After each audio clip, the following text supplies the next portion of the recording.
Okay. Ita Mexicanatoni. Good morning. It is just before dawn on Tuesday, November 26, 2019. And we have no moon. No moon, so we're transitioning into that's when the rivers all freeze over. And as you can see, the pond is pretty much there, though it looks like the beavers did keep an open avenue right along that bank as long as they could, you know.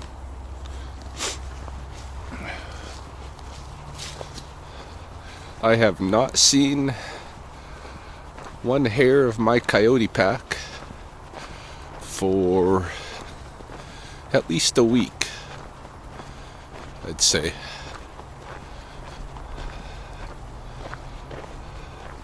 I don't know where they are.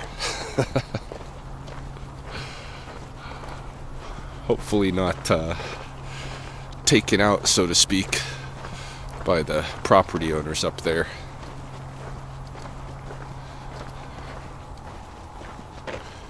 Anyway, starting off my morning, another round, Tuesday.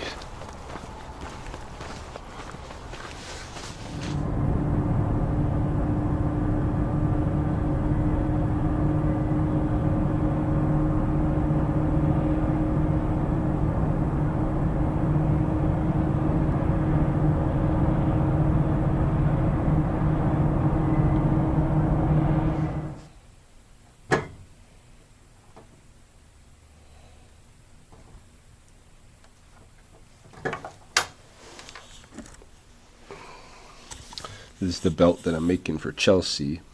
Just getting started.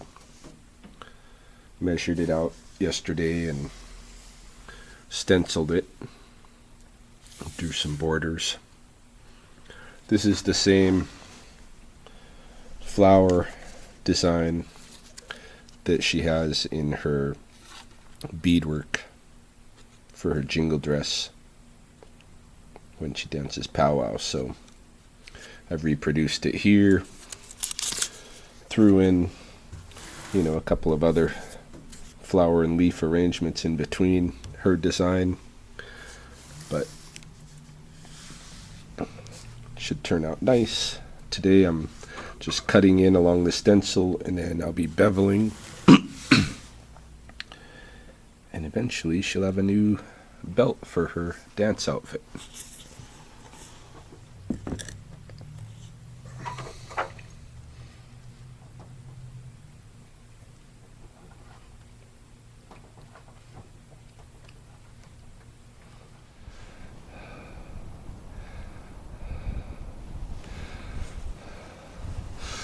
Just kind of getting my first look at how the beavers progressed last night. The river has certainly changed since yesterday when it was completely open. It's back to being kind of a slushy ice flow. Temperatures are sub-zero and they're going to stay that way for the next few days. So this is going to ice over pretty good in the next couple of days. Probably today is my last shot to pull some of this out of here, at least until we get another warm spell that melts the water, melts the ice. But in that case, of course, the beaver can't do much work either. So I got to try to pull some of this out of here this morning. Definitely, they've taken some back. Over here was where I had all of the materials that I had pulled out, and there's not that much left of it now. Although I don't know if it all went back in here, because it looks to me there's a drag. Looks like the drag that they were using last night comes down through here. See? So I don't know if it's this same pair of beavers here, or if it's somebody up or down river that came and took these materials. See, there's one of the logs. It's kind of dropped off here. It's probably the same beaver family, but it just doesn't look like they added that much as what I pulled out yesterday. So I think I'm a gaining again. I'll spend an hour here, see what I can fish out, and yeah, let's do that.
Well, I have once again extracted quite a bit of material from the beaver food cache in a relatively short amount of time.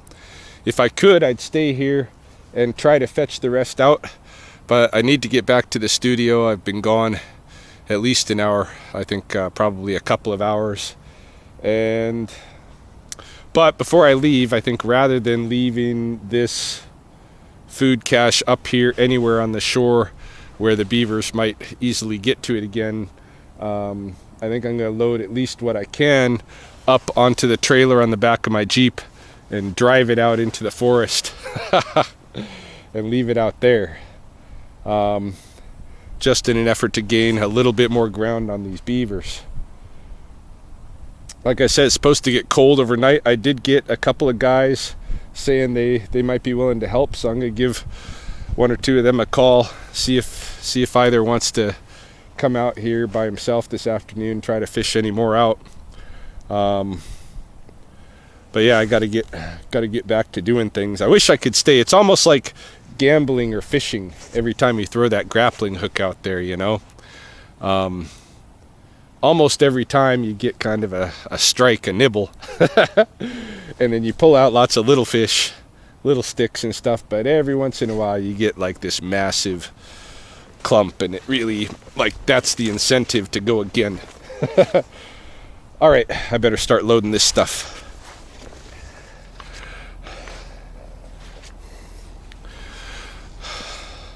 I've managed to take almost all of the materials that I pulled out. Yeah, there's a few bones here and there, a few skinny bones, but I'll leave those to occupy the beavers tonight. This stuff I'm hauling off. Isn't this ridiculous? Let's see how long it stays on the Jeep as I pull down this road.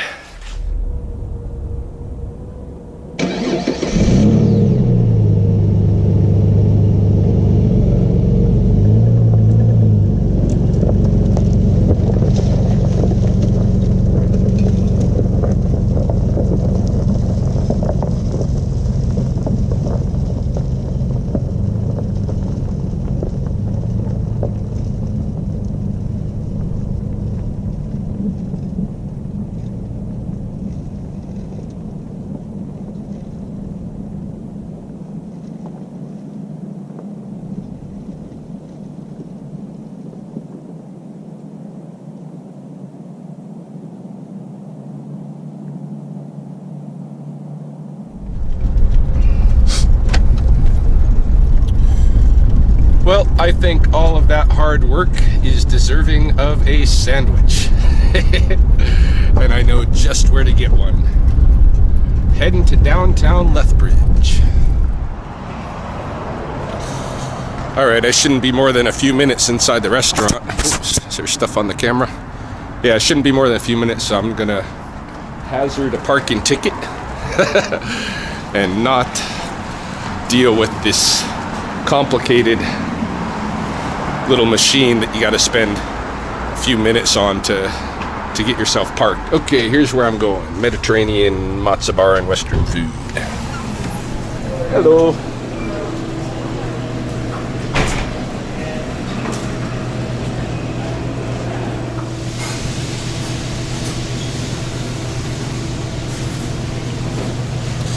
I got hooked on falafel sandwiches when I was living in Boston. Rami's down in Brookline used to have really good falafel sandwiches. So here in Lethbridge, get my falafel sandwiches at the Mediterranean matzo bar. It's pretty good. Yeah, I'm trying to get more brave with the camera. You know, I don't know why when I'm working snakes I have no problem just throwing people on camera, but if I'm walking around town or something, going in a store, it feels really socially awkward. You know, I don't know what people think, but it doesn't really matter, does it? Let's go in the studio and I'll show you what this sandwich looks like.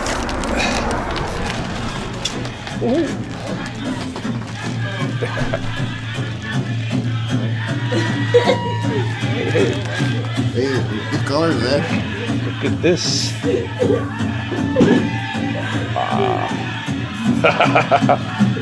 Pretty wicked.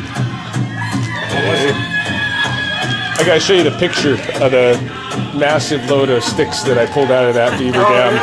I piled them on the back of my Jeep, drove them way out in the forest. It's massive.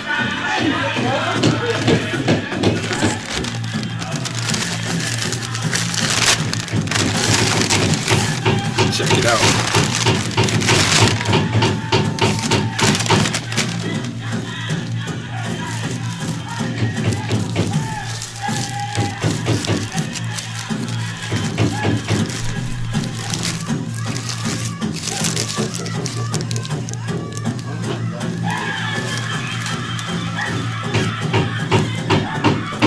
Look at that, eh? It's tzatziki, falafel, tomatoes, a little bit of salad.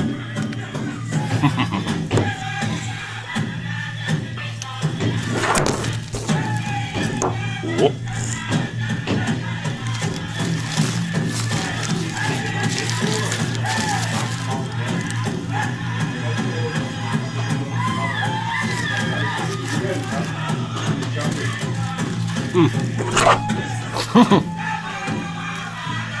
Saved the camera that time.